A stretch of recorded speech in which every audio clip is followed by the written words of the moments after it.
अकोला जिले के श्री क्षेत्र आलंदा में श्री जागेश्वर महाराज संस्थान की ओर से यात्रा महोत्सव का आयोजन किया गया। इस यात्रा में बड़ी संख्या में श्रद्धालु दूर दूर से पहुंचे हैं।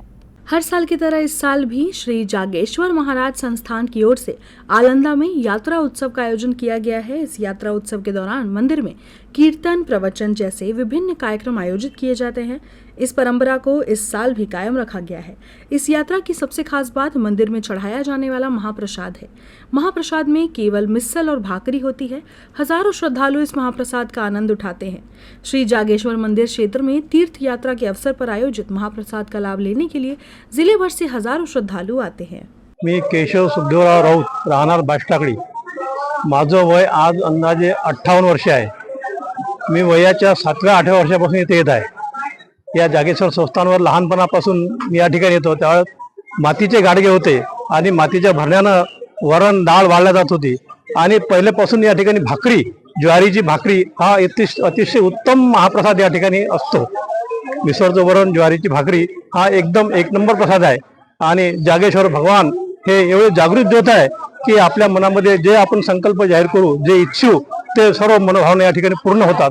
ही मी यात्रा लहानपणापासून पाहत आहे। आज माझं 58 वर्ष वय आहे आणि खूपच सुंदर आणि मनोरम्य असं स्थळ या ठिकाण आहे। इस भव्य आयोजन में संस्थान के स्वयंसेवक अनुशासित तरीके से प्रसाद की योजना बनाकर वितरित करते हैं। सुबह से ही तैयारियां शुरू कर दी जाती है ताकि गांव की हर महिला और पुरुष इस महाप्रसाद को तैयार करने में सहयोग करें। एक तरह से महाराष्ट्र का ये आयोजन हिंदू मुस्लिम एकता का उत्सव माना जाता है। आमच्या इथे दरवर्षीप्रमाणे महाशिवरात्री यात्रा महोत्सव जागेश्वर महाराज संस्थान आणि जागेश्वर महाराजांच्या कृपेने दरवर्षी महाप्रसाद असतो। 35 क्विंटल ज्वारी आणि 8 क्विंटल डाळ।